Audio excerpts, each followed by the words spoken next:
Aquí comienza 10 AM de Caracol Radio.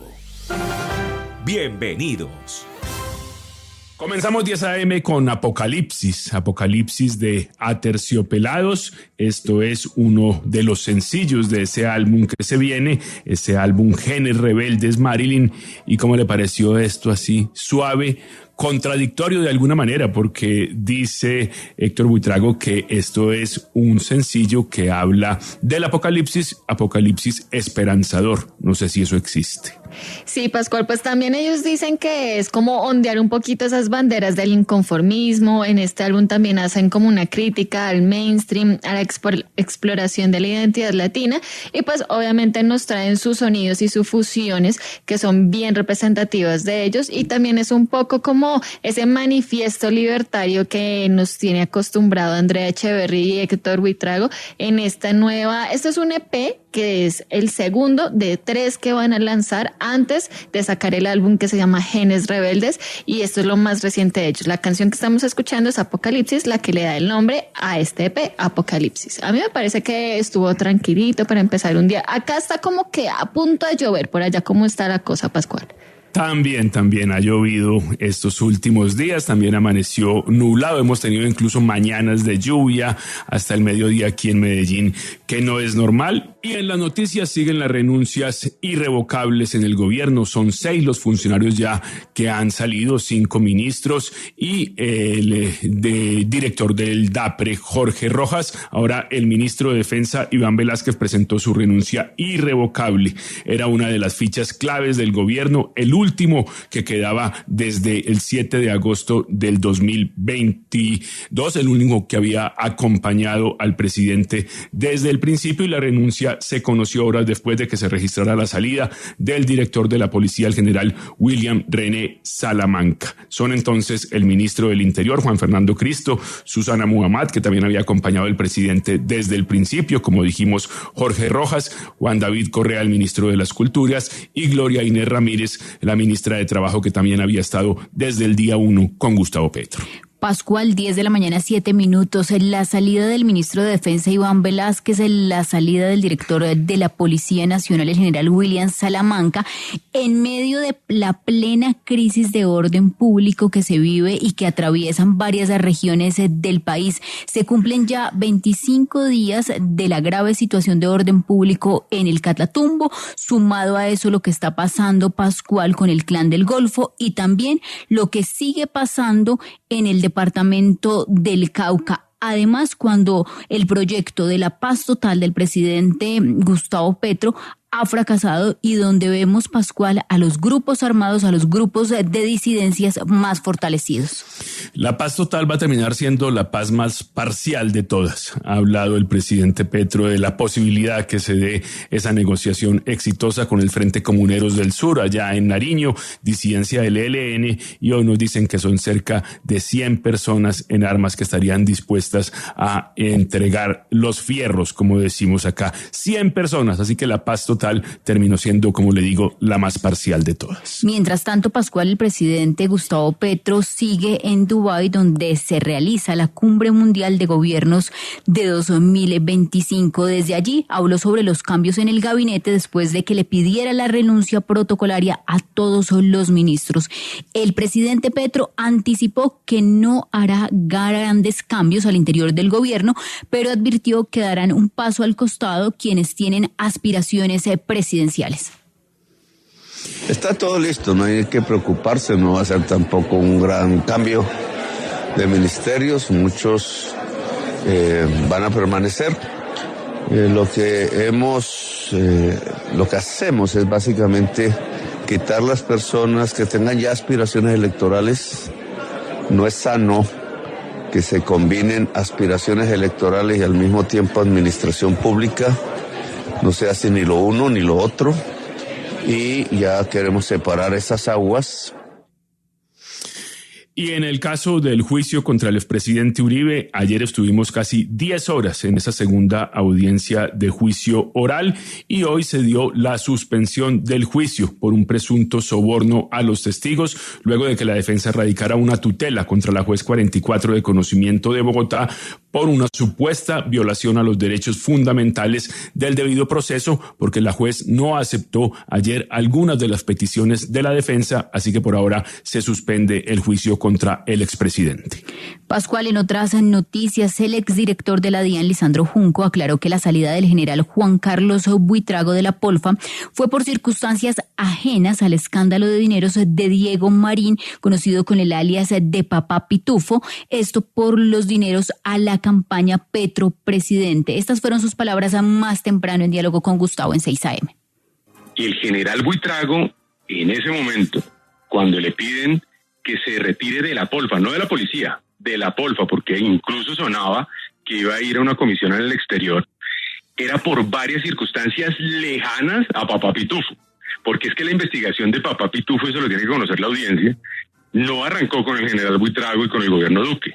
Esto viene de tiempo atrás. Quien destapó la red de Papá Pitufo se llama Juan Ricardo Ortega y su equipo de trabajo que lo acompañaba en ese momento. Esto es una investigación de varios años de trabajo, así que el general Buitrago no es quien determinó que este señor era el zar del contrabando. Esto venía de tiempo atrás. La semana anterior tuvimos la noticia del aumento del gas por red que llega a las familias colombianas, a la mayoría de las familias colombianas. Se habló de un aumento de cerca del 26%.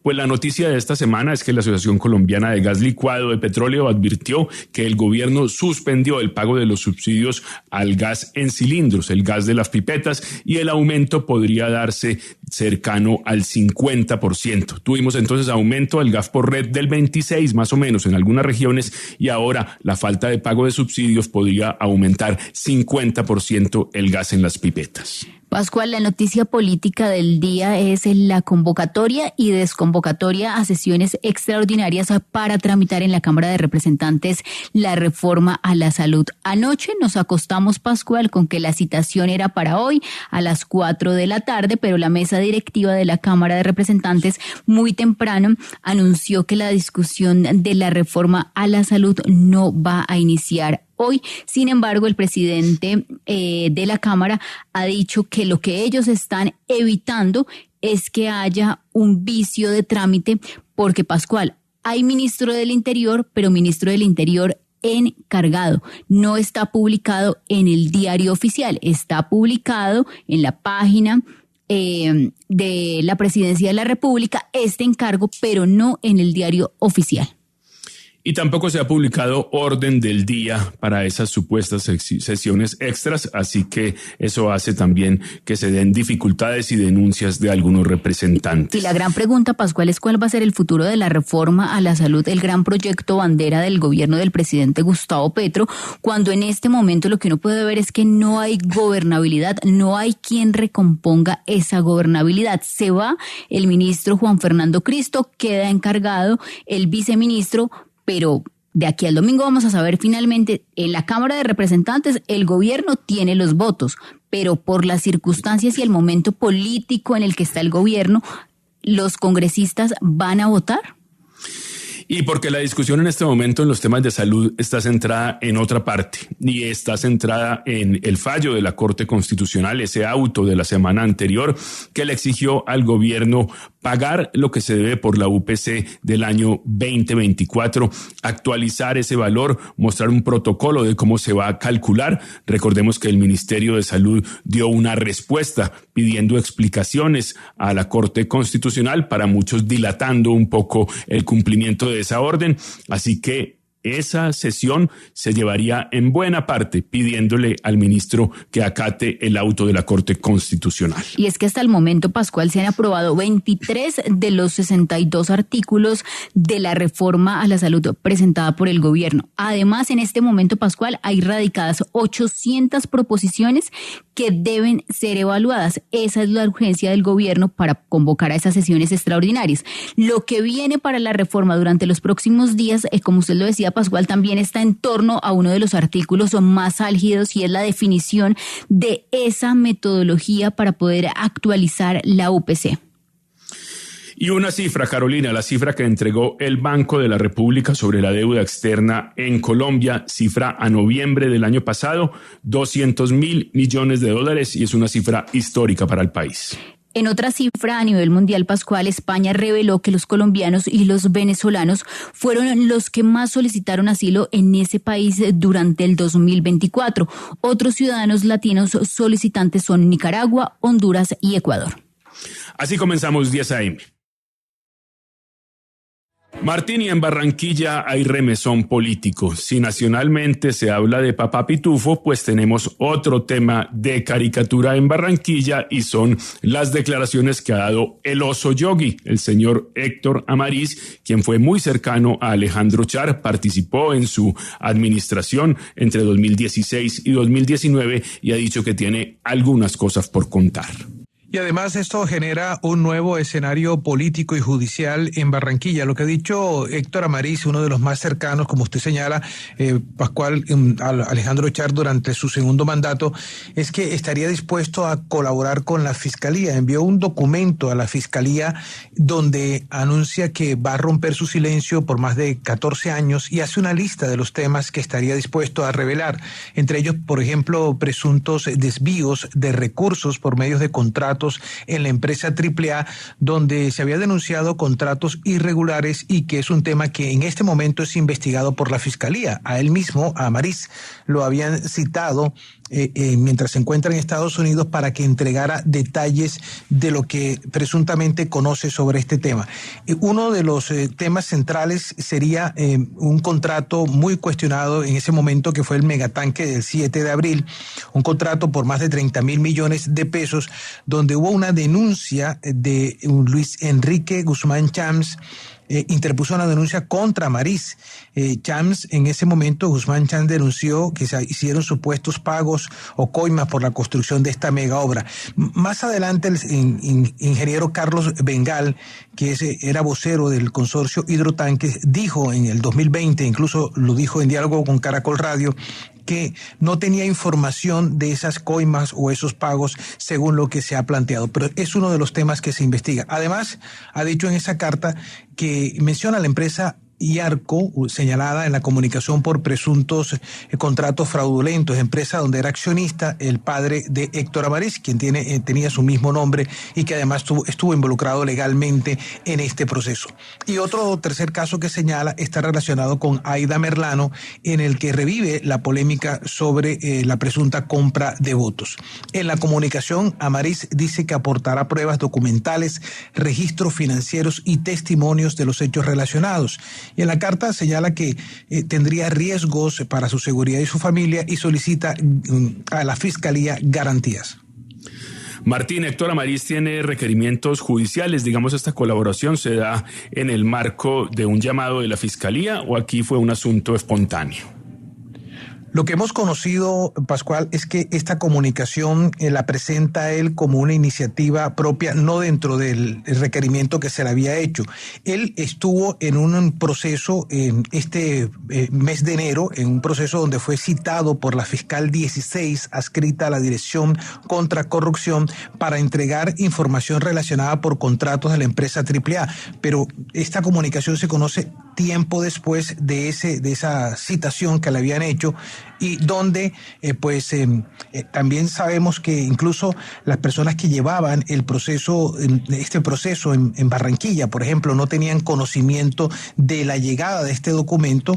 El documento llega o ha sido presentado a la Fiscalía a nivel nacional. No tenemos todavía detalles, la Fiscalía no se ha pronunciado directamente sobre este documento, sobre el recibido del mismo, pero sí la información que tenemos es que el documento efectivamente proviene del señor Amariz y estaría relacionado con los casos que ha mencionado. En Antioquia, Mayra, la unidad de búsqueda de personas desaparecidas intervendrá el cementerio de San Roque para recuperar al menos 18 cuerpos no identificados. Sí, Pascual, esto será por lo menos hasta el 17 de febrero. Allí la unidad de búsqueda de personas dadas por desaparecidas realizará esa primera fase de intervención al cementerio municipal de San Roque, esto en el nordeste del departamento. La entidad espera intervenir por lo menos 18 sitios de interés forense que corresponde a 17 bóvedas y una sepultura. El propósito es poder recuperar por lo menos 18 cuerpos cuerpos no identificados que corresponderían a personas desaparecidas en hechos asociados al conflicto armado, no solo en Antioquia, sino en el norte de Caldas y en las subregiones del oriente y el nordeste del departamento. Mientras se realiza esta intervención, los profesionales de la unidad de búsqueda estarán atendiendo a las familias en las instalaciones de la parroquia local de ese municipio, hablamos de San Roque, ubicada allí en el parque principal. Esto será entre las 8 de la mañana y las 4 de la tarde. Hay que recordar que según el Plan Regional de Búsqueda del Oriente del departamento, que incluye a 23 municipios, son por lo menos 3.227 las personas desaparecidas. Juan Carlos, en Bucaramanga hemos tenido noticias sobre los aguardientes en Colombia en las últimas semanas, sobre todo por el fallo de la Corte Constitucional que acabó con esa especie de frontera que cerraba la posibilidad de, entre comillas, exportaciones de aguardiente de un departamento a otro. Pero en Bucaramanga, en Santander, pues el asunto es más curioso todavía porque tenemos 2 empresas licoreras en el departamento. Pues Pascual, sí, curioso desde todo punto de vista porque la historia rápida es la siguiente.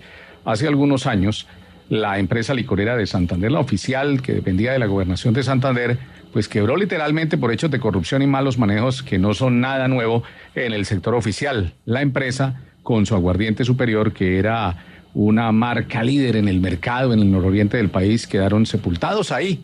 Y todo el mundo se olvidó de la empresa licorera de Santander. Pues bien, hace algún tiempo durante pandemia, cuando todos estábamos ocupados, cuidándonos, en fin, pues resulta que un grupo de particulares revivieron la empresa y, dice la gobernación, se apropiaron del nombre de empresa licorera de Santander, hicieron el registro y se pusieron a trabajar con el propósito de producir aguardiente, el aguardiente superior. Pues bien, llegó esta gobernación, la del gobernador Juvenal Díaz Mateus, y tuvo la idea de generar precisamente otra vez producción de aguardiente y se encontraron con que las marcas supuestamente estaban siendo usurpadas. Se inició de esta manera un litigio que aún no ha sido resuelto por la Superintendencia de Industria y Comercio. Así pues que, Pascual, hoy en el departamento de Santander tenemos 2 empresas, una privada, Empresa Santandereana de Licores, y otra empresa licorera de Santander. Y la privada está produciendo un aguardiente que llaman Superior, que incluso nos dicen está apalancando hoy desde el patrocinio como sponsor al Cúcuta Deportivo, y la otra que apenas está en papel y que está tratando de que se dirima y que vuelvan las marcas líderes a su recaudo con el propósito de empezar a producir el aguardiente que tanto nos distinguió a nivel nacional. Y de paso hay que decir, Pascual, que en materia de lo que es el cierre de fronteras que se acabó con el fallo de la Corte Constitucional, hay que decirlo, que en el departamento de Santander pues no aplicaría en la práctica porque aquí hay vía libre desde hace mucho tiempo para que los aguardientes de las diferentes empresas licoreras del país se vendan. De hecho, 13 empresas tienen los permisos de introducción para vender y comercializar los aguardientes en el departamento de Santander. Sebastián, en Pereira sigue el cierre de la vía entre Risaralda y Chocó, el cierre de los indígenas y algunas comunidades afro que todavía no levantan el bloqueo, un centenar de vehículos represados en la vía. Y la situación, Pascual, no se torna sencilla porque hay alteración ya de orden público. Quienes están atrapados llevan ya cerca de 24 horas represados en esta zona occidental del departamento de Risaralda. Esto es específicamente entre el corregimiento de Santa Cecilia y el sector de Tadó, en el departamento del Chocó. Muchos de los transportadores y ciudadanos que se desplazaban en buses de servicio público de Pereira hacia Quibdó, pues se han bajado allí en la zona de Piedras de Bachichí y de hecho han confrontado a las comunidades indígenas, sobre todo que son los que están protestando con su guardia indígena. Hay algunas personas lesionadas, le ha tocado a la policía hacer un proceso de intervención, están debatiendo las autoridades qué acción tomar porque se niegan al diálogo quienes están en la protesta y dicen que hasta que no haya presencia de un delegado del gobierno nacional, principalmente del Ministerio del Interior, no van a despejar la vía. Ellos piden la presencia de la Dirección de Agricultura del Ministerio del Interior, también de la Gobernación del Departamento de Risaralda. Y no es nada sencilla la situación porque también es muy complejo llegar debido a el sector tan boscoso que hay y los carros y vehículos represados. Están tratando de mediar, pero ya van más de 24 horas con cierre total de la vía panamericana que comunica Risaralda con el Chocó. Tenemos en muchas ciudades del país problemas en los temas de salud. Ayer hablamos de la entrega de medicamentos, hemos hablado de lo que pasa en Bucaramanga con el cierre de hospitales privados clave para algunos afiliados o para todos los afiliados de algunas EPS, y ahora en Cali, Mauricio, también los mismos problemas. Aumenta la ocupación de hospitales por el cierre de servicios en algunas clínicas privadas y las autoridades están en alerta por una posible crisis en la salud. En Cali, más del 85% de la oferta de salud es privada. Esta situación pone en riesgo la atención de los pacientes, de los usuarios. Ejemplo, la clínica Farallones ya no tiene atención en pacientes de obstetricia y neonatología. Las autoridades en el Valle del Cauca dicen que este es el inicio de las consecuencias de la crisis de la salud en todo el país. El alcalde de Cali trabaja con el Ministerio de Salud y las EPS intervenidas para que desembolsen y paguen sus deudas. La Secretaría de Salud del departamento advierte que el siguiente servicio en tener crisis sería el servicio de urgencia, pues ya que los más costosos, los que incluyen el servicio las 24 horas con médicos generales, con especialistas, pues son los que más peligran. Los hospitales públicos de Cali y del Valle aún están trabajando con normalidad, el funcionamiento es normal, pero el cierre de los privados haría que cada día sus capacidades pues obviamente se vean mucho más restringidas. La deuda de las EPS con la red de salud del departamento supera el billón de pesos. Regresamos con 10 AM. En medio de las renuncias de los ministros de buena parte del gabinete, una tercera parte del gabinete, pues esta semana vino la sorpresa con la renuncia del comandante de la policía, el general William René Salamanca. No era esperada por mucha gente y ahora entonces la renuncia también del ministro de Defensa. Para hablar de ese tema nos acompaña el general Teodoro Campo. Él fue director de la Policía Nacional entre el 2002 y el 2003 y fue el primer oficial en la historia de la policía en ser reintegrado al servicio. Eso pasó en el primer gobierno del expresidente Álvaro Uribe. Se repitió en el 2023 cuando llegó el general Salamanca en el gobierno de Gustavo Petro y se repite por segunda vez en este gobierno cuando se acaba de nombrar al general retirado Carlos Fernando Triana. General Campo, gracias por acompañarnos. ¿Cómo está usted? Lo primero es si le sorprendió la renuncia de William René Salamanca, el general Salamanca. Bueno, no esperábamos una renuncia del general Salamanca. Yo no creo que él haya renunciado, yo creo que el presidente lo renunció. ¿Por qué cree que el presidente lo renunció? Porque no se aguanta a nadie que le pueda llevar la contraria o no pueda participar de las decisiones que él toma. ¿Había decisiones del general Salamanca que molestaron a Gustavo Petro o que molestaron al ministro Iván Velázquez que acaba de renunciar? Es posible que haya sido así. Yo no creo que la renuncia del ministro tenga que ver con la salida del general Salamanca. Creo que son dos hechos aislados y yo creo que la renuncia del ministro, que se había demorado, se debe más a un tema político. Algo que señalar, digamos, sobre el comportamiento del general Salamanca, sobre sus decisiones, casi 2 años al frente de la policía desde mayo del 2023, algo con lo que uno podría caracterizar su labor. No, señor. Antes, por el contrario, no entendemos cómo hizo para durar tanto tiempo lidiando el genio de la República. General, ¿qué está pasando al interior de la policía desde la llegada del gobierno del presidente Gustavo Petro? Porque hay quienes hablan de una purga de oficiales y lo vimos el año anterior con la salida de los generales Tito Castellanos y Carlos Rojas. Bueno, no conozco la situación que usted menciona, de manera que no podría dar un concepto sobre el mismo. Ahora, general, designar a un oficial en retiro es un acierto, como lo que ocurrió en su caso en el gobierno del expresidente Uribe. Pues mal podría yo decir que no es un acierto, ¿no? Lo que sí puedo decir es que Carlos Fernando Triana es un excelente oficial, es un señor a carta cabal y me alegro que llegue a la dirección de la policía porque es un respiro que va a recibir la institución. Él es muy institucional, muy del lado de querer la institución y de defender la Policía Nacional. General, ¿qué significa para alguien que estuvo en servicio activo en la policía, fue al retiro, esa idea de regresar? ¿Y cómo se recibe ese regreso por parte de los miembros de la Policía Nacional? Bueno, eso no es novedoso.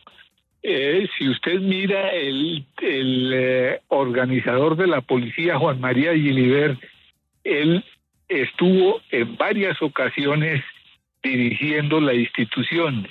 En el año 1901-1902, también el director de la policía fue nombrado los antiguos directores que tenía la institución. Eso no es novedoso. General, ¿cuáles son los grandes retos que tiene la policía en este momento? Porque hablamos mucho de la paz total, de algunas de las crisis que se presentan en regiones específicas, en el Chocó, lo del Catatumbo, regiones que siempre han tenido problemas, el Bajo Cauca, el Magdalena Medio, pero también se habla de la inseguridad en las ciudades. Tenemos crisis en el área metropolitana, en Barranquilla. Cali ha tenido grandes problemas con los homicidios el año anterior, el comienzo de este año. ¿Cuál cree usted que es el gran reto en este momento de la policía y de quien llega a reemplazar al general Salamanca? El gran reto de la policía siempre ha sido mantener las condiciones de vida favorables para los colombianos, de manera que yo no creo que pueda llegar a hacer algo diferente a luchar por mejorar las condiciones de vida, la seguridad de los ciudadanos del país. Para hablar de los temas de seguridad, como estamos hablando con el general, pues también tenemos a Jorge Restrepo, que es el director del Centro de Recursos de Análisis de Conflicto del CERAC. Jorge, buenos días, gracias por acompañarnos. Muy buenos días, Pascual. Un gusto estar con ustedes, un gusto estar con el general, un gusto. Saludo, Carolina. Bueno, tenemos la renuncia entonces, primero el general Salamanca, dice el general Campo que lo renunciaron y no renunció, y ahora la sorpresiva también del ministro Iván Velásquez. ¿Qué está pasando? ¿Qué cree usted que hay, digamos, una especie de problema político o un problema de algunas decisiones en seguridad que está moviendo, digamos, este panorama? Bueno, en el caso del ministro de Defensa, el cuestionamiento que hizo durante ese Consejo de Ministros de la semana pasada que se hizo público, el cuestionamiento que hizo el presidente al ministro por la operación en la región de allá en El Salado, en el municipio de Argelia, en el Cauca, pues llevó a que, a mi juicio, presentara su renuncia. Digamos, no es fácil que el presidente de la República cuestione de una manera tan directa a la viceministra y al ministro mismo en términos del resultado de la que era la operación militar principal que había desarrollado este gobierno. Yo creo que eso, más las difíciles circunstancias de seguridad ciudadana que hay en el país, de la seguridad o inseguridad para las comunidades y la inseguridad para la producción, para las empresas, para la actividad económica en Colombia, pues llevó a que presentara su renuncia. Me parece que es conveniente que haya, digamos, un ejercicio de responsabilidad política, y así leo la renuncia del ministro de Defensa. En el caso del general Salamanca, pues yo creo que ya había cumplido su ciclo, y en una institución jerárquica como la policía siempre es bueno que haya este tipo de renovación. Viene un general mucho más operativo, ligado a la prestación del servicio de policía, y eso es una buena noticia para la institución. Estamos hablando también con el general Teodoro Campo, que fue director de la policía entre 2002 y 2003. Y le quería preguntar, general, para terminar, la relación del director de la policía con el presidente. ¿Cómo se da esa relación? ¿Qué tan cercana es? Sabemos que es muy difícil tener contacto con el presidente Gustavo Petro, incluso para sus ministros. ¿Cree que también esa dificultad pudo haber incidido en la salida del general Salamanca? Sí, desde luego. Yo pienso que la relación de Gustavo Petro con sus allegados funcionarios no es la mejor, y eso incluye desde luego a Salamanca. Salamanca hizo un buen trabajo, como dice Jorge Restrepo, ya había cumplido el ciclo,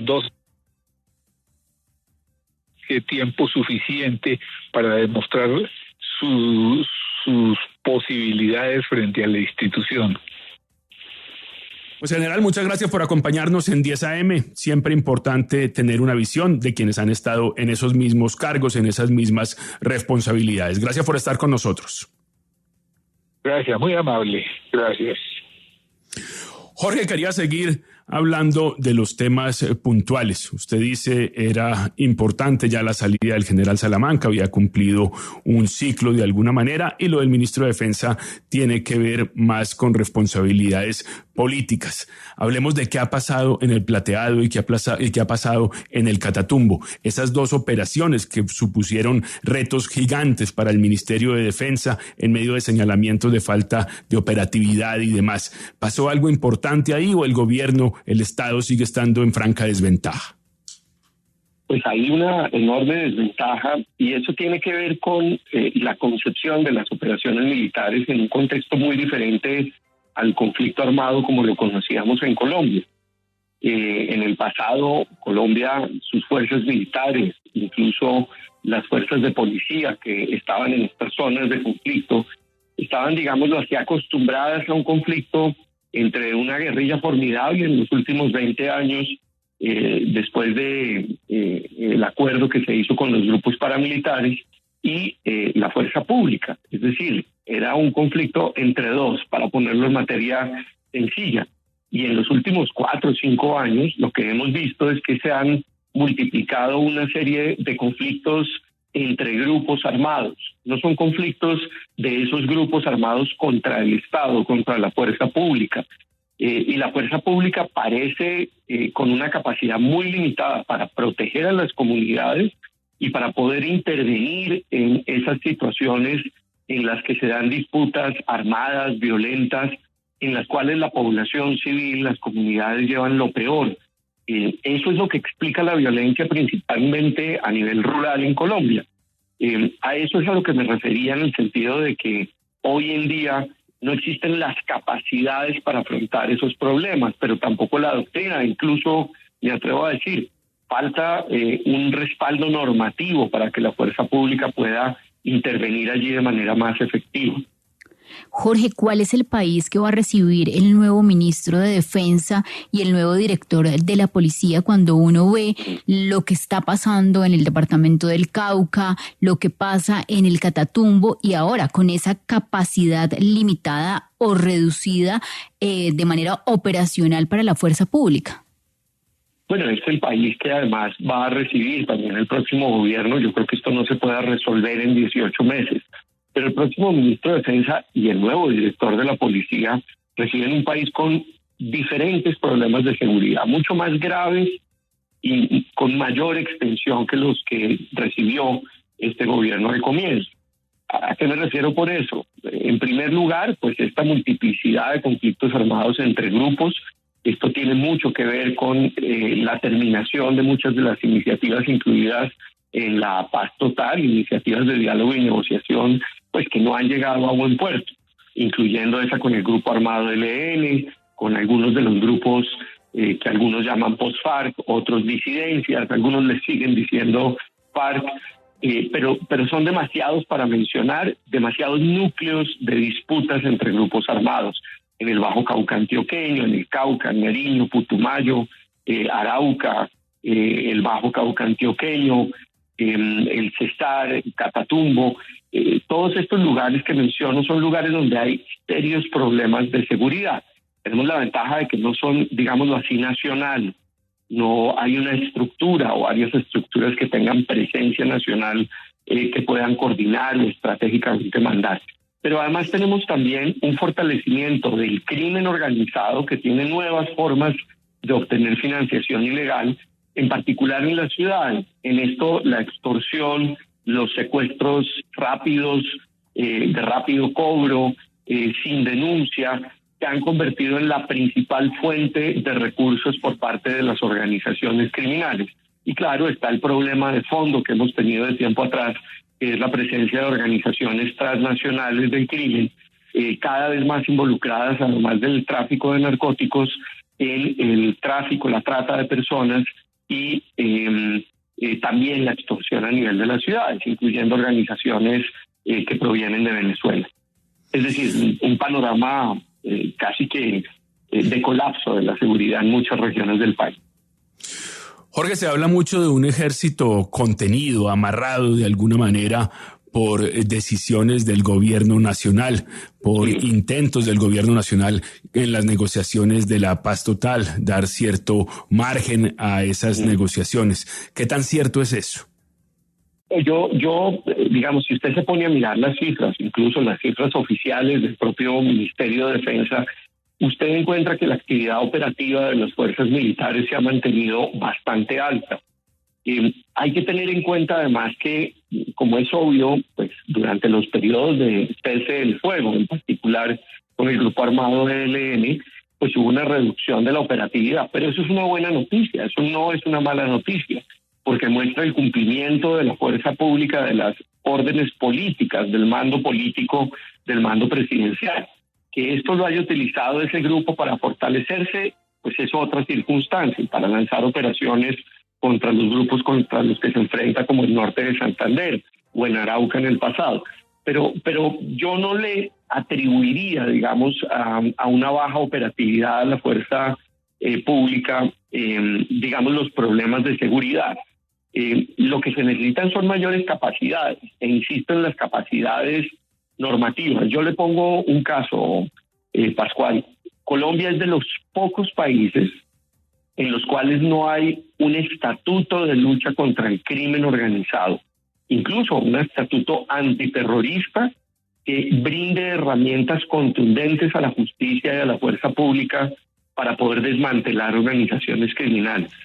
Y tenemos el crimen organizado, digamos, de los más formidables que hay en el mundo, tal vez a la par con el de Rusia y a la par con el de México, pero no tiene la fuerza pública ni los operadores de justicia lo que se necesita para desmantelar esas organizaciones. Claro, también necesitan más plata y de pronto se necesitan más mujeres y hombres, mayor profesionalización, más helicópteros, pero el problema de fondo está en la gestión y en la falta de normativa. Jorge, se ha hablado de, por parte del gobierno, centrarse en el Clan del Golfo para una posible negociación, para una posible salida de la paz total, ya que con los otros grupos el fracaso parece cantado. Para muchos también es muy difícil negociar con un grupo que desde el principio ha demostrado solo tener intereses de control territorial, de dominio de las actividades ilegales, pensando un poco que el Clan del Golfo no está en guerra con nadie, está simplemente, entre comillas, trabajando. ¿Usted cree que es posible esa negociación, que tiene alguna posibilidad de la paz total con un grupo como el Clan del Golfo? Sí, se puede negociar, pero quien tiene que negociar con ese grupo su sometimiento a la justicia, pues es la Fiscalía General de la Nación. Es decir, el gobierno nacional puede casi que cumplir allí un rol de facilitador del sometimiento de ese grupo a la justicia, y para eso es muy importante que, como lo había anunciado la anterior ministra de Justicia, no sabemos si seguirá o no, que se presente al Congreso de la República de manera muy rápida una ley que le dé el marco normativo a esa negociación. Pero fíjense ustedes, eso supone tener pues muy claro si se le van a dar garantías de no extradición, qué va a entregar ese grupo en términos de armas, hombres, información de los cómplices de esa organización criminal transnacional, si van a desmontar estructuras campamentarias, porque pues es un grupo criminal como el que tenían los grupos de narcotráfico por allá en los años 80, comienzos de los 90 en este país, que eran grupos de producción y tráfico de narcóticos con ejércitos privados, en el sentido de que tienen una altísima capacidad de fuego para poder defenderse de otros grupos.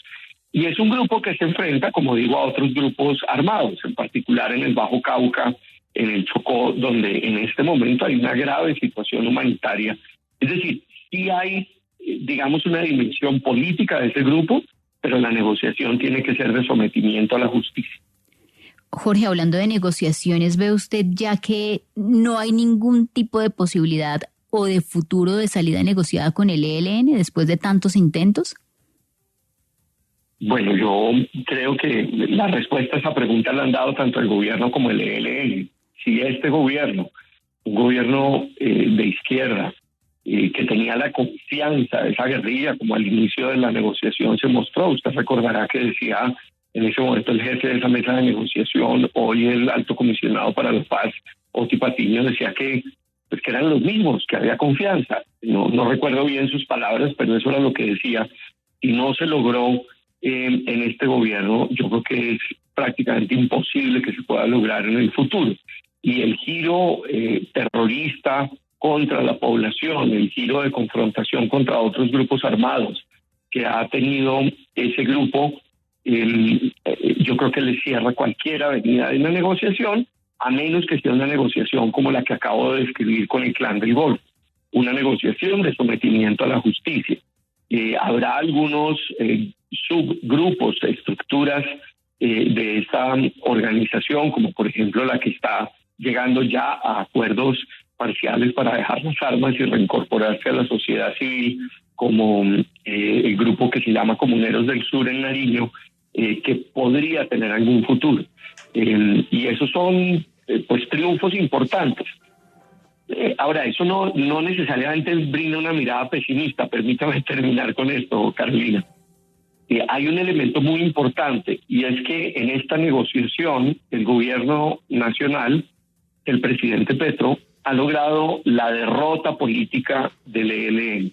Acuérdense ustedes que en el fracaso de la negociación con las hoy extintas FARC, por allá en el año 2000, al finalizar el gobierno de Andrés Pastrana, en el año 2001, comienzos del 2012, decía que esa era la derrota política de las FARC. Eso fue lo que llevó a un acuerdo negociado años después durante el gobierno de Juan Manuel Santos. Ahora está sucediendo algo parecido.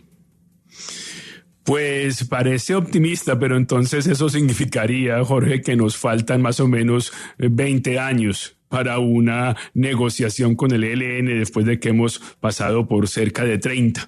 Una última pregunta con respecto al ministro Iván Velásquez, que está ya de salida, y es que había prevención en algunos grupos, en una parte de la opinión pública, en oposición al gobierno, sobre la presencia de un hombre que había trabajado en la defensa de los derechos humanos, que había denunciado violaciones por parte del ejército que comandara las fuerzas militares, pues había alguna prevención sobre el tema. ¿Cómo cree usted que le fue a Iván Velásquez? ¿Podría hacerse un balance, digamos, parcial? Yo diría que mantuvo las órdenes políticas sobre la fuerza pública. Hizo, junto con el general Salamanca, digamos, una transición muy positiva hacia una policía que fuera mucho más respetuosa de los derechos de las personas, de los derechos humanos, en particular en situaciones difíciles, por ejemplo, de protesta violenta. Esa es una transición que no es cosa menor y vale la pena destacar como uno de los logros del ministro. Sin embargo, fue también testigo de un deterioro marcado de la seguridad. Pero insisto, allí no hubo manera de que pudiera adelantar el ministro de Defensa lo que se necesitaba, porque no tenía las capacidades normativas para hacerlo. Siempre tuve la impresión que el ministro de Defensa no estaba en el lugar en el que podía rendir más para un gobierno como el de Gustavo Petro. Pero yo no creo que hubiera cometido errores mayúsculos, digamos, en materia de seguridad nacional que valga la pena achacarle o reprocharle en este momento.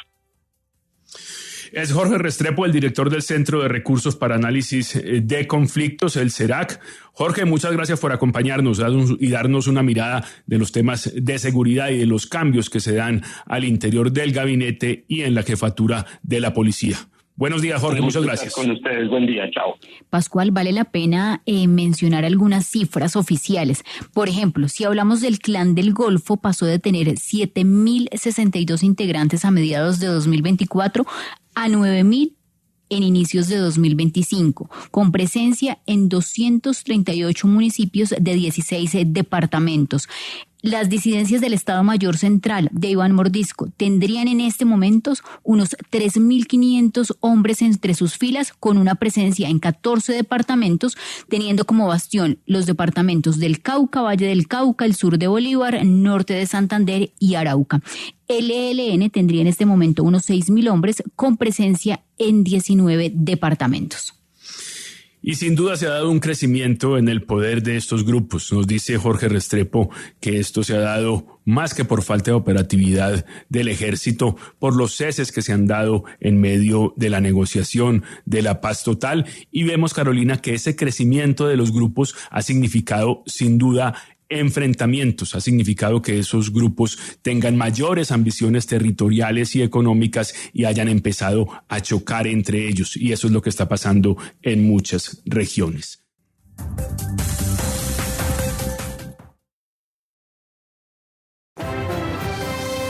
Estás escuchando 10 AM. Suena espectacular esta mezcla, sin duda, de Sergio Méndez, que nació un 11 de febrero de 1941, uno de los grandes de la música brasilera, del bossa nova, que fusionó en su momento con el jazz, con el funk, y ha sido uno de los grandes íconos de la música brasilera. Como les digo, nacido el 11 de febrero de 1941, hace 84 años, y que falleció por allá en septiembre del año anterior. Aquí una mezcla espectacular, Marilyn, ¿no? Sí, Pascual, y tocaba poner una samba así bien brasileña, recordando que hoy empieza la gira de Shakira en Brasil. Ah, bueno. Yo creo que siendo las 11:11, Pascual. 11:11 y Shakira, ¿cómo le parece? No, y está en este momento 11:11, Pascual. Impresionante. Impresionante este augurio nuestro por el concierto de Shakira, Pascual. No, pero hablemos primero de Sergio Méndez y de lo que estamos oyendo, por favor, María. Pues Pascual, vea que esta canción que estábamos escuchando, que se llama Más que Nada, es la primera canción que se convirtió en ser cantada en portugués totalmente, que entró al Hot 100 de Billboard y pues también se convirtió en un éxito mundial. Tiene dos versiones que son muy populares, la primera por allá en el 66 junto a su banda Sergio Méndez y Brasil 66, y la segunda en el 2006, que es esta que estamos escuchando, junto a Black Eyed Peas. Además, pues Sergio Méndez es el coautor de una canción animada para la película Río, que se llama Real in Río, y pues también fue nominado con esta canción al premio Oscar. Él hizo muchísimas cosas dentro de la música en su género del bossa nova, brasileño de bossa nova, y pues esta canción es una de las más escuchadas de él. Yo creo que porque a Pascual por primera vez le gusta una canción, deberíamos ser muy generosos con él y dejar la canción completa, Pascual. No es la primera vez que me gusta una, pero esta suena en este 2025, sí. Bueno, digamos que en el 2025 puede ser, no, pero hemos oído unas buenas, sin duda. Y entonces, invocando a Shakira, oímos a Sergio Méndez, un gran. Bueno, Carolina, ayer hablamos de el evento al que viajó Gustavo Petro en los Emiratos Árabes Unidos. Dijimos que era un poco pirata. Alguna gente nos ha dicho, sí, es un evento que tiene importancia relativa. Como dijimos, de América Latina viajaron dos presidentes, Colombia y Guatemala. De Europa, un presidente, el presidente de Polonia. Y dijimos también que Elon Musk era, digamos, el personaje principal, quien iba a abrir el foro, iba a ser clave. No sé si oyó a Gustavo Petro, ya el presidente colombiano, hablando sobre el hombre más rico del mundo. Pascual, sí, además que muchas críticas en las últimas horas por el momento de país que estamos viviendo y la presencia del presidente en este evento. Hay que recordar, Pascual, iniciando año, el presidente no participó al Foro Económico Mundial en Davos porque en ese momento, ¿se acuerda, Pascual, que se estaba hablando del famoso plan de austeridad y el recorte de viajes como uno de los ítems a los que le iba a bajar el presupuesto el gobierno del presidente Gustavo Gustavo Petro. Sin embargo, en ese momento no fue por el plan de austeridad, pero a este viaje en Emiratos Árabes con avanzada, como lo contábamos ayer, por parte de la primera dama Verónica Alcocer, que también estuvo la semana pasada en Emiratos Árabes en varios encuentros y en la participación de varios foros, el presidente al final decide ir y desde Dubái, Pascual, hablando de los cambios en el gabinete. Y su ausencia en Davos también tenía una intención política, creo yo, y es que después de faltar a ese foro donde están los más ricos del mundo, los países más ricos, donde se dan, según Petro, imposiciones del mundo financiero, y muy seguramente sí, pues viajó a Haití. Y desde Haití dijo, no fui a Davos, en Suiza, donde están los más ricos, pero sí vengo a este pueblo negro donde la independencia en América Latina se forjó. También tenía esa intención de la narrativa. Pero le digo lo que habló sobre Elon Musk. Dijo que esos intereses privados, individuales, particulares de ir al espacio no iban a dejar nada, y tildó a Elon Musk de ser un poco loco y un poco esotérico. O sea que comenzó bien la vaina en Dubái. Y a esta hora, Pascual, desde la Casa de Nariño informan que el presidente Petro, dentro de su agenda, ya tuvo un encuentro con el presidente, el sultán Ahmed bin Sulayem, presidente de Dubai Ports. Importante ese encuentro con el sultán, definitivamente determinante para lo que viene. Y comenzamos en Barranquilla con Brandon Esparragosa. A esta hora la noticia en la región Caribe se registra en el municipio de Aguachica, en el sur del Cesar, luego de que las autoridades detectaran unos explosivos que fueron colocados a las afueras de una empresa de gaseosa en este municipio.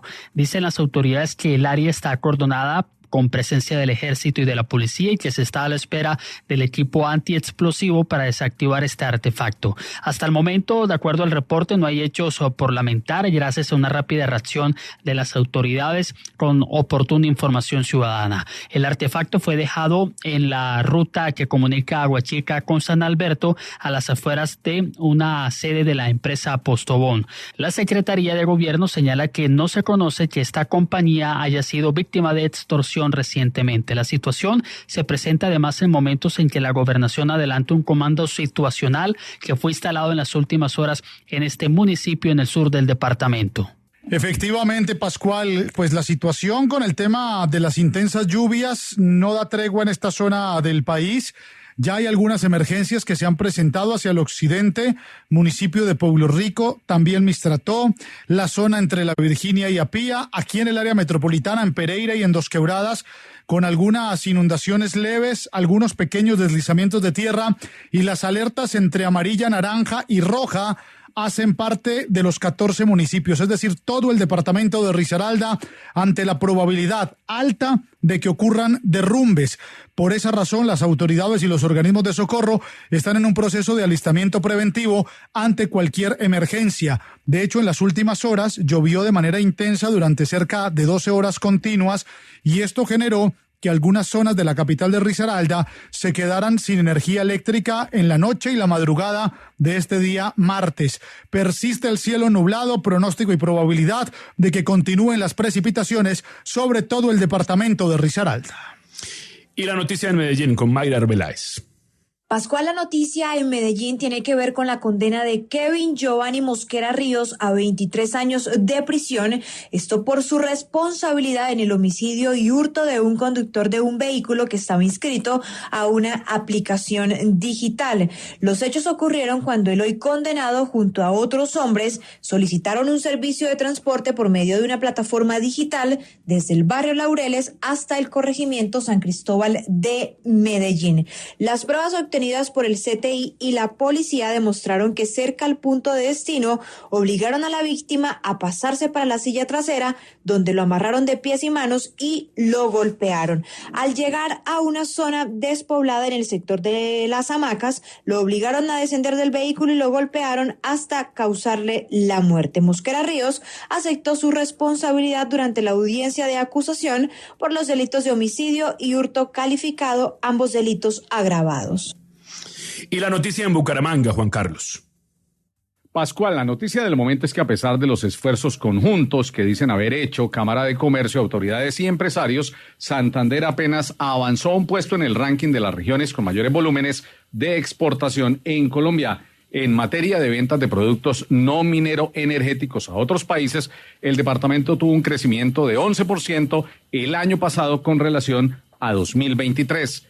Santander escaló un puesto en el ranking nacional, se ubica en el 11º lugar de las regiones que más exportan en Colombia. Las exportaciones santandereanas registraron un valor total de $331 millones.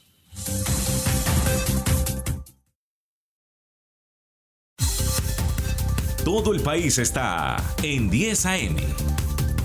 Bueno, están duros los fríos en Bogotá, Carolina. Momento difícil y eso de alguna manera ha llevado a un pico respiratorio en la capital. Muchas enfermedades respiratorias agudas, muchas atenciones en hospitales y en clínicas y eso ha para que nos den algunas recomendaciones de cómo se está viviendo ese pico en Bogotá y para eso nos acompaña el secretario de Salud de la capital, Gerson Vermont. Secretario, gracias por estar con nosotros. Muy buenos días, Pascual, muy buenos días a la mesa de trabajo y a todo Bogotá y Colombia que nos escucha. Lo primero, ¿cómo están los hospitales, las clínicas en este pico respiratorio? ¿Hay alguna alarma de atención o por ahora es un asunto normal que estaba previsto para estos meses entre enero y marzo? No, Pascual, normalmente en Colombia y en Bogotá, por supuesto, hay dos picos respiratorios. Uno que empieza uno que se da siempre en el primer semestre y el segundo en el segundo semestre, aproximadamente en el mes de septiembre. Pero en este momento aún no ha comenzado el pico respiratorio del primer semestre. Normalmente empieza por esta época, pero se consolida en el mes de marzo, entre marzo y junio. Hoy las cifras, aunque ya estamos viendo casos importantes, en lo que va del año llevamos 140,000 atenciones en salud en Bogotá por enfermedad respiratoria, pero esto representa un 12% menos que el año pasado, o sea, todavía estamos en un punto de control. El año pasado ya habíamos tenido a esta misma fecha 160,000 atenciones en Bogotá, pero que el pico viene y efectivamente ya estamos dando todas las recomendaciones, especialmente por el ingreso en el sector educativo de todos nuestros niños, e iniciamos desde el comienzo un proceso muy fuerte de vacunación y de recomendaciones, especialmente en las instituciones educativas, para evitar de que el pico se nos adelante y que efectivamente pueda ocasionarnos alguna dificultad. La ocupación de camas en este momento estamos muy bien. Bogotá tiene una ocupación del 89% de camas, tenemos una buena disponibilidad de camas y no estamos en este momento con un estrés hospitalario. Secretario, y yo quisiera preguntarle sobre la importancia de la vacunación, cómo van las jornadas. Usted en ocasiones anteriores también ha hablado de la vacuna contra el virus sincitial. Cuéntenos la importancia de esta vacuna. Bueno, Bogotá en el año 2024 logró un reto inmenso en vacunación. Recordemos que después de la pandemia tuvimos un descenso en todas las trazadoras de vacunación y el reto que nos pusimos en el año 2024 era recuperar esas tasas de vacunación a puntos de protección y logramos un 92%. El ideal es 95%, o sea, todavía nos falta un poco y esa es la meta del año 2025, pero logramos pasar de un 83% en promedio de todas las trazadoras del año pasado a un 92% en el año 2024. Y la que más nos gustó, la que más nos llamó la atención, una que aunque no logramos esas cifras tan altas, pero que sí rompimos la inercia, fue la de BPH para la protección del cáncer uterino, la protección del cáncer de ano, cáncer de boca, de lengua, de garganta, que es el BPH. Esa es algo que nos llamó la atención porque estábamos en un promedio de 23% de vacunación en niños en esa época, en niñas de 9 años, y se logró llegar casi al 60% el año pasado en vacunación de BPH, vacunando de forma universal niños y niñas de 9 a 17 años. Eso nos gustó muchísimo, esa estrategia, y nos motiva para que en el año 2025 podamos lograr a cifras de protección para llegar al 95% en el BPH. En términos generales, la vacunación muy positiva en Bogotá. Positivo sin duda ese crecimiento, secretario. Volvamos a las enfermedades respiratorias. Usted nos hablaba de recomendaciones. Cuéntenos un poco las recomendaciones para la gente. Me imagino que nuestros recuerdos del tapabocas pueden estar ahí.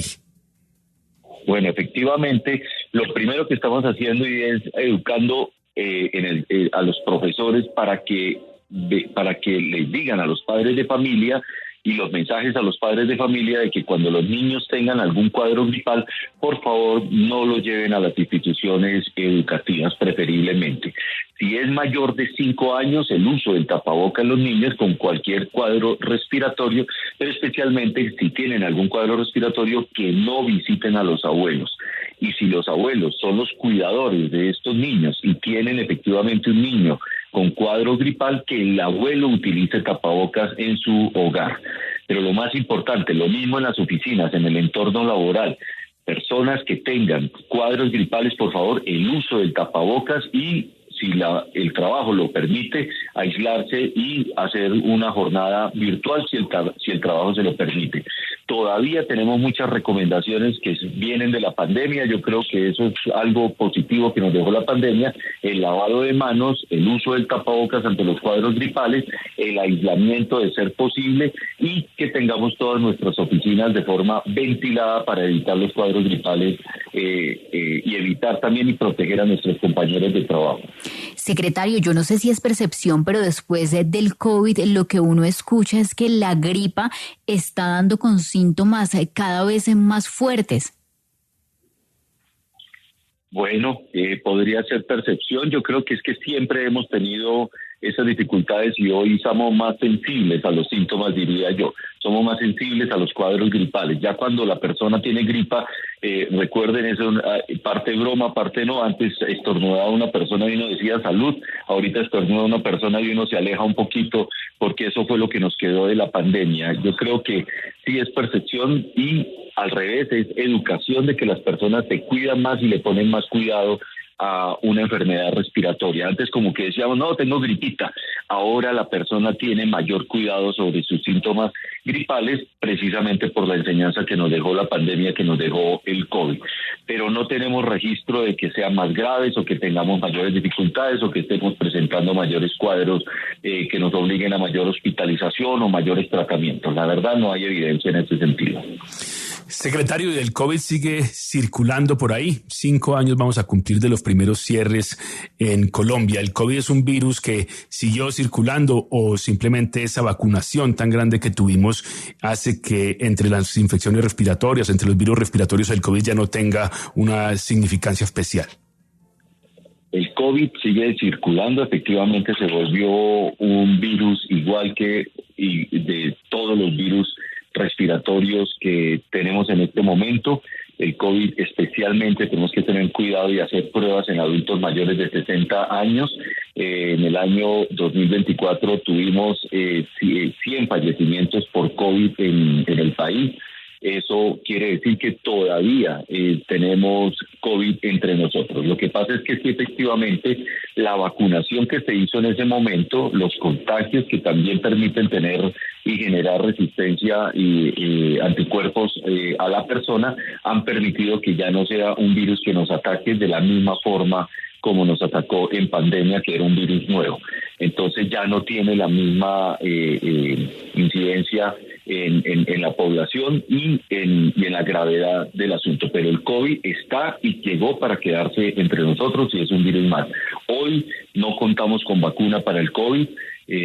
Normalmente y hemos exigido al Ministerio de que plantee un programa en ese sentido, especialmente para la protección de la población mayor de 60 años y la población con comorbilidades o con enfermedades crónicas tipo cáncer o insuficiencias de algún tipo, que sí es importante que efectivamente haya vacunación contra el COVID. Hoy no tenemos vacuna contra el COVID.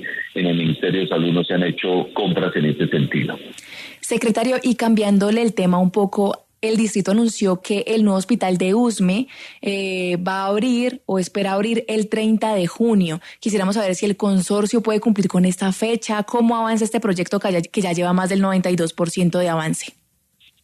Bueno, este es un proyecto maravilloso, este es un proyecto espectacular para la ciudad, especialmente para la zona sur de la ciudad, que incluso va a ayudar muchísimo también al departamento del Meta, como lo hemos hablado con la gobernadora del Meta y todas las autoridades en salud. Este es un gran proyecto para la ciudad, que fue muy bien estructurado y efectivamente en este momento nos encontramos en un 92.5% de avance. Hemos tenido dificultades muy fuertes con el consorcio, porque es increíble que este último 10% de esta obra ha sido tan demorada y nos ha tomado más de un año poder resolver unos problemas que el consorcio tuvo con temas eléctricos, con los planos y los diseños y la contratación de toda la parte eléctrica. Creo que ya hemos resuelto todas estas dificultades, creo que en este momento ya va en un avance adecuado semana a semana. Nos hemos reunido hasta con el embajador de China, el señor alcalde, y yo con el embajador de China para pedirle que exija a este consorcio que es chino la resolución de todos sus conflictos internos y problemas internos de operación para que puedan cumplirle al distrito y entregarle este hospital. El plan de trabajo que se tiene es de que en el mes de abril, a 30 de abril, deben haber culminado absolutamente todas las obras entregadas al distrito para que durante el mes de mayo y junio se realicen todas las pruebas y protocolos de funcionamiento de todos sus sistemas y podamos a partir de julio aperturar. Hasta el momento estamos en el límite del cumplimiento de esos planes de trabajo y creo que es posible que el consorcio efectivamente nos cumpla con este plan que ellos mismos han presentado. Secretario, no puedo dejarlo ir sin preguntarle por el tema de medicamentos. Es un tema crítico, lo hemos visto con asociaciones de pacientes, con algunos médicos, asociaciones referidas a especialidades. Ayer hablamos del tema de reumatología aquí y cómo está el asunto en Bogotá. También hay esa escasez de medicamentos. ¿Qué se dice? Ayer no supieron respondernos exactamente cuál es la causa de esa escasez.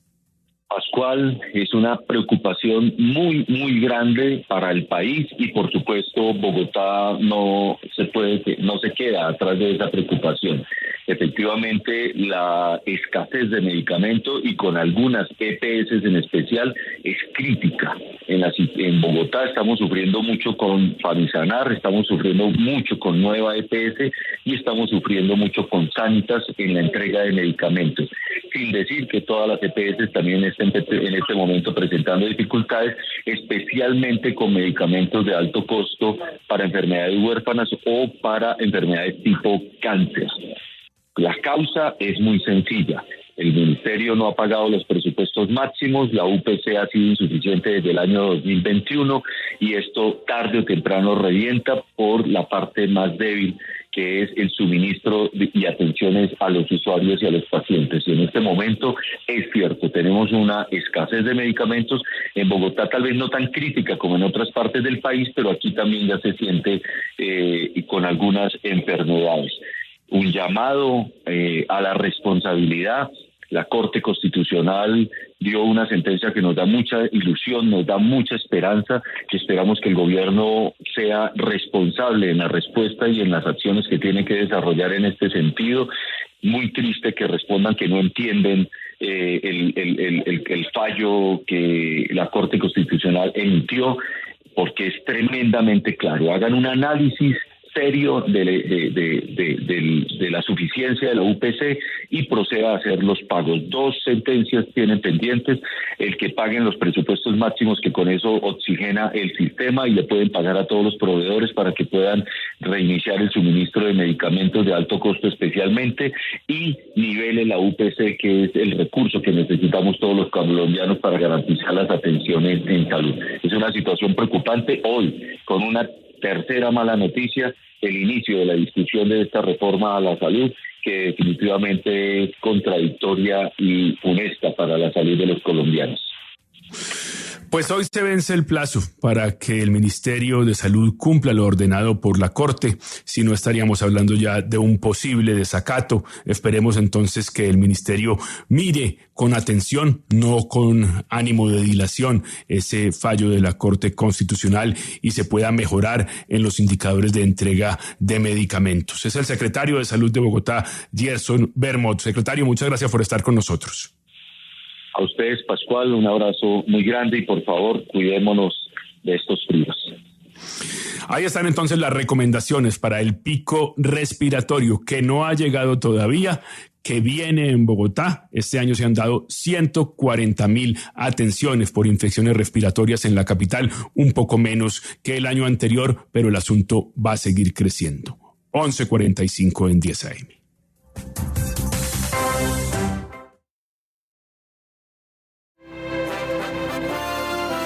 Regresamos con 10 AM.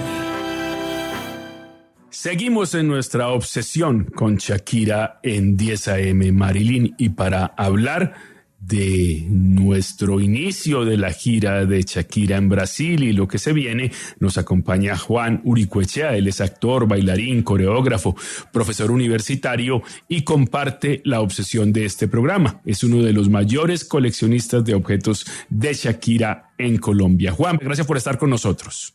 Hola, gracias por la invitación a la FM. Bueno, Caracol Radio, Juan, le pregunto, ¿usted esto hace parte de una especie de obsesión, como le digo aquí? ¿Cuándo empezó?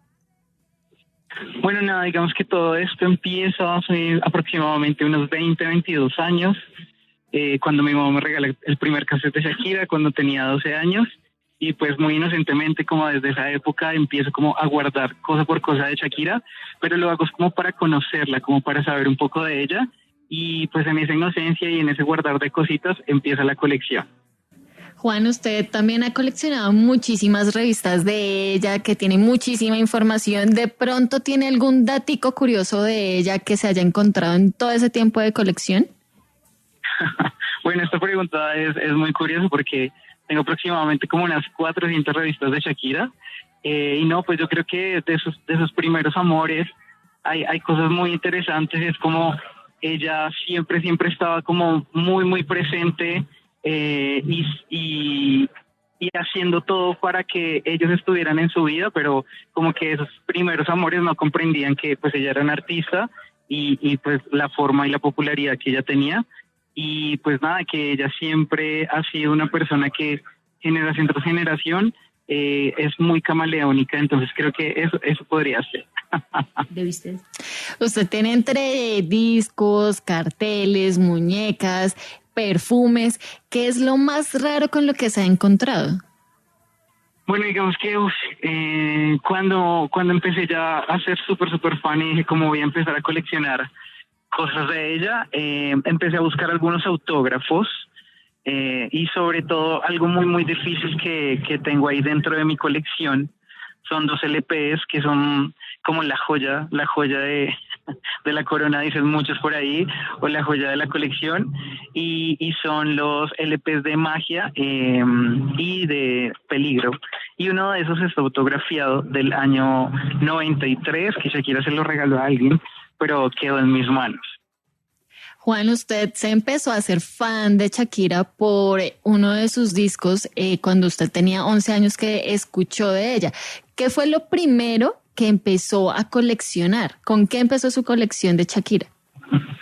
Bueno, como bien dices, a los 11, 12 años, lo primero que me regalaron fue su discografía y fue un cassette que en esa época pues era muy difícil de conseguir y bueno, y hoy en día también, y es el de Pies Descalzos. Ahí empezó mi colección y bueno, y me lo regaló mi mamá, entonces es un regalo que atesoro con todo mi corazón y pues nada, lo he escuchado todos los días. ¿Usted no ha pensado de pronto en vender algún LP que tenga por ahí repetido o algo así? Bueno, digamos que uno como coleccionista y más de estas cosas, pues suele tener muchas cosas repetidas, pero como que cada objeto tiene un valor muy significativo para uno, ¿no? De pronto sí haría algún intercambio, pero más que venderlo, no sé, pero sí hago como algunos intercambios con otros coleccionistas de Shakira. Juan, nosotros acá hablamos mucho como esas facetas que tiene Shakira, cuál es la que a cada uno le gusta más, cuál es la canción que más le gusta. ¿De pronto usted tiene una faceta favorita de Shakira o con lo que venga Shakira en el concierto? Bueno, hay algo que ocurre y hay una faceta de Shakira que algunos aman y otros odian, y es su faceta del disco de Loa, y creo que ese es el disco y álbum que más amo yo, porque creo que ahí resurgió una Shakira muy resiliente, muy valiente, y que demostró que ella podía seguir a través de muchas adversidades, y creo que mi canción favorita de ese álbum se llama Lo hecho está hecho.